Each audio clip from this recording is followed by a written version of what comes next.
ini orangnya sengaja saya potong kepalanya. Dia hanya berdiam diri di sini, tidak bisa berkata apa-apa. Nah tuh ada sosok kelihatan.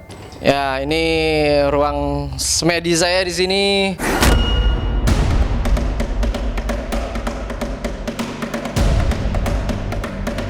Dikenal sebagai spiritualis, Ki Pranalewu memiliki rumah yang tak kalah misterius.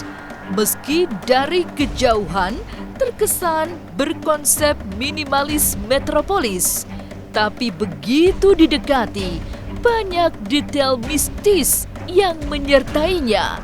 Sejumlah ornamen dan benda-benda mistik sengaja dimunculkan secara kasat mata. Setelah melewati pintu utama, kemudian menyusuri setiap sudut rumah, suasana metafisika menjadi sangat dominan.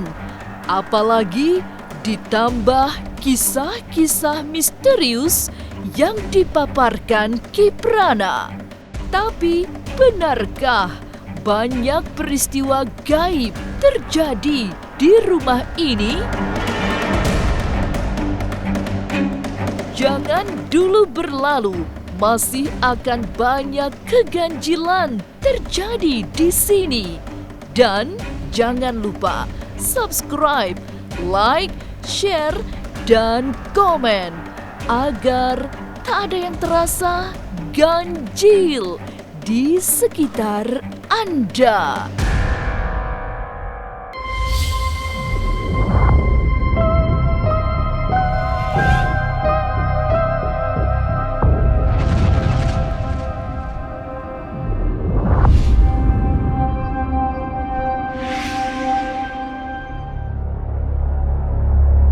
Memasuki rumah Ki Pranalewu di kawasan Depok, Jawa Barat, suasana mistik segera terasa.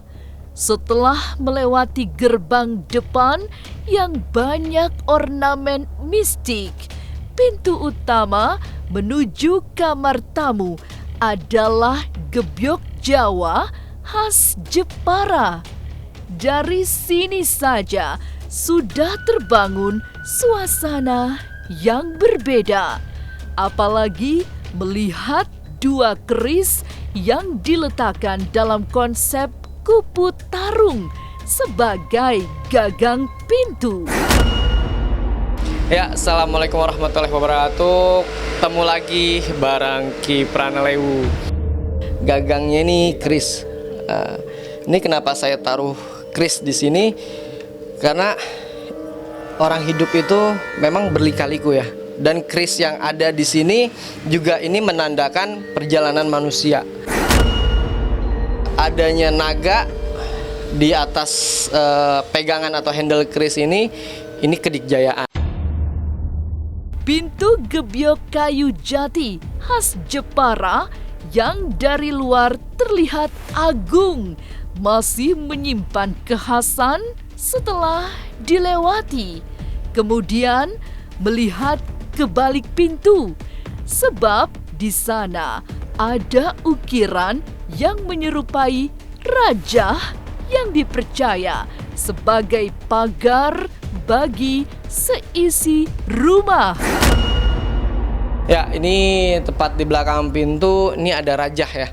Rajah yang mana rajah ini memang saya buat. Jadi saya dapetin rajah ini nggak cuma sebatas lewat gambar, lewat browsing, tetapi memang rajah ini yang rajah itu adalah aksara Arab yang memang kita buat bukan untuk proteksi atau perlindungan ya. Biar bagaimanapun ini hanya tulisan biasa, tetapi kita meminta kepada Sang Holy. Karena ini memang saya dapatkan melalui proses spiritual, proses mimpi. Jadi ini saya buat lalu saya serahkan pada tukang. Setelah itu dipahatlah, jadilah. Karomah dari wafak ini konon katanya ya, Ini bisa untuk melindungi keluarga kita dari hal-hal yang tidak diinginkan. Pada saat sebelum rumah ini jadi, proses rumah ini jadi, beberapa kali tukang itu kehilangan handphone. Nah, setelah itu kita juga sudah coba komplain ke RT RW, ya tidak ada tindak lanjutnya. Akhirnya saya coba ritual nih puasa, dapatlah makna dari wafak ini. Dan yang paling menakjubkan, pernah ada seorang pencuri yang tidak bisa keluar rumah setelah mengambil beberapa barang pribadi Kiprana. Pencuri ini merasa berada di dalam hutan yang dikepung laut, danau, dan lembah, sehingga tidak bisa meninggalkan tempat tersebut. Oke, pemirsa, ini orangnya sengaja saya potong kepalanya karena saya tidak mau membuka aibnya. Kasihan, biar bagaimanapun dia mengakui kesalahan. Ini ada kamera SLR, terus ada jaket kulit, beberapa topi, dan kebetulan ini memang ada di ruang kostum, bukan ruang kostum ya, ruangan memang khusus kostum ya. Jadi pada saat itu nggak terkunci. Dia hanya berdiam diri di sini, tidak bisa berkata apa-apa. Saya tidak membuat perlakuan yang anarkis terhadap dia. Saya hanya menyuruh dia istighfar selama 2 jam. Jadi ketahuan saya pulang setengah 4, terus setengah 6 saya suruh pulang. Dia masuk dari belakang, penjelasan dia. Terus sudah masuk ke sini, pada saat dia mau keluar, dia ngelihatnya itu kayak hutan, belakang hutan, terus kanan itu kayak danau, terus di sini juga kayak lembah, di depan itu kayak lautan. Lalu, benarkah di rumah Kiprana ada ruang bawah tanah tempat melakukan ritual gaibnya? Jangan kemana-mana. Tetap subscribe, like, share, dan komen agar tak ada yang terasa ganjil di sekitar Anda.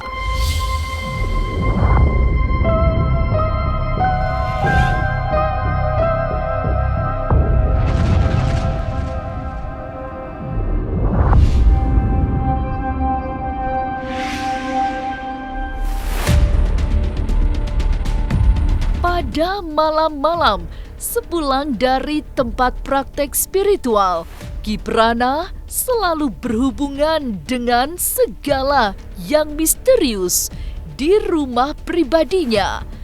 Tidak selamanya ia memiliki keberanian yang kuat untuk menghadapi kejadian-kejadian mistik, sebab ada kalanya rasa takut menyergap perasaannya.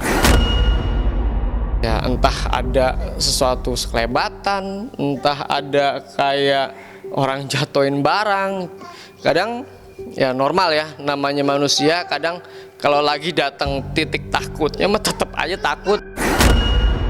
Ya biar bagaimanapun kita manusia, tetap rasa takut itu ada. Cuman bagaimana kita caranya untuk mengendalikan rasa takut itu, yaitu seperti saya bilang, harus bisa lebih mendekatkan diri kepada Tuhan Yang Maha Esa. Sudut lain yang sering memunculkan sosok gaib adalah kamar tidur anak. Di sana, Kiprana pernah dibuat takjub oleh sosok nenek-nenek yang sering mengganggu. Itu yang membuat anak-anaknya selalu pindah tidur di kamar pribadinya jika sudah memasuki tengah malam. Ini kamar anak. Jadi pada saat saya lagi tidur di sini, kebetulan ada anak saya juga tidur ya, miminya di kamar. Terus tiba-tiba dari sini nih, dari sini saya pikir anak saya yang kecil, Raffiski, turun. Ternyata di sini nggak turun. Saya pegang ini, ada di tempat tidur. Jadi yang saya lihat itu bukan anak saya. Jadi kayak nenek-nenek gitu. Jadi cuman palanya doang yang kelihatan di sini. Kalau dibilang jagain nggak juga karena sering rese di sini. Kadang anak saya tidur, ntar jam 12, jam 1 pindah nih. Dua-duanya tuh. Adiknya sama kakaknya pasti pindah ke kamar saya. Ruang bawah tanah rumah Kipranelewu rasa-rasanya menjadi kawasan yang paling mistik. Bukan karena berupa lorong dengan dominasi warna gelap, tapi memang banyak anasir gaib di sana. Apalagi ruang khusus itu memang menjadi tempat Kiprana melakukan meditasi, merenung, atau sholat. Biasanya pada malam-malam tertentu seperti Malam Keramat, Jumat Kliwon, Kiprana melakukan ritual tertentu. Dari sanalah barangkali yang membuat ruang bawah tanah memancarkan aura mistik yang sangat kuat. Mau belajar, terus ibadah, saya sering di bawah ruangan khusus saya untuk saya meditasi lah, ruang bawah tanah ini. Jadi khusus dari atas bawah. Sebenarnya ini ada akses keluar juga. Jadi pakai sidik jari saya. Ya, ini ruang semedi saya di sini. Dia kacanya kaca film. Jadi kalau dari luar tuh nggak kelihatan. Dalamnya berapa meter ya? 2 meteran lah. 2 meteran dari atas tanah. Sebenarnya saya terinspirasi sama tempatnya Ki Joko Bodo. Karena ya tempatnya unik buat saya. Tuh, ini matic semua. Jadi pakai sensor. Kalau dari luar juga nggak kelihatan kalau ini ada pintu.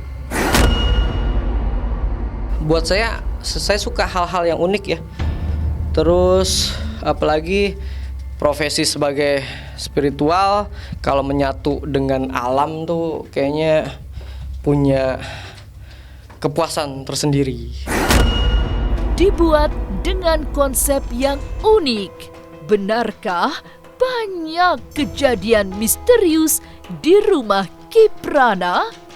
Jangan kemana-mana, tetap subscribe, like, share, dan komen agar tak ada yang terasa ganjil di sekitar Anda.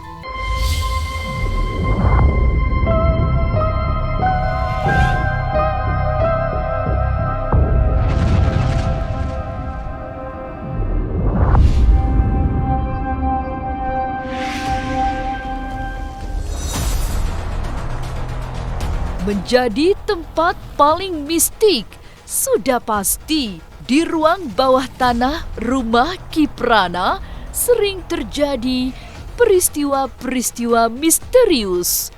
Tidak main-main, karena tidak jarang pemilik rumah pun tak bisa menghindari rasa takut.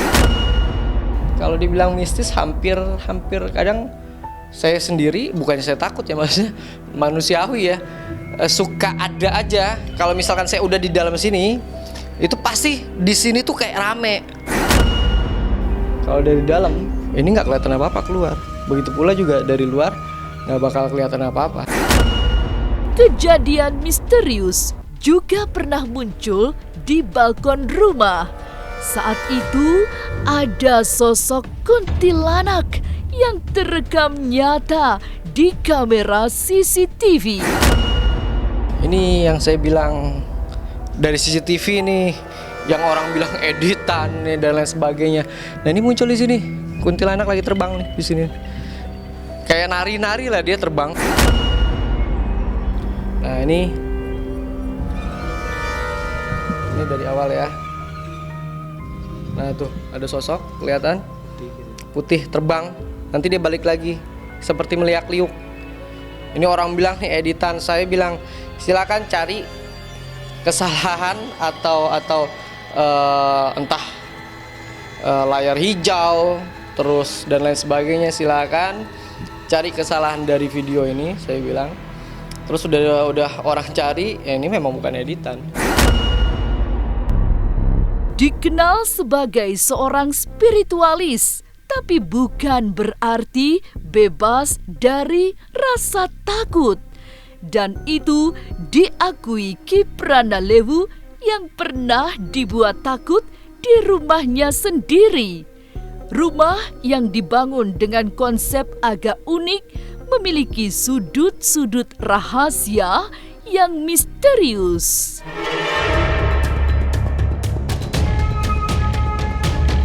Inilah ganjil yang akan menguak berbagai misteri di alam nyata dan tak kasat mata.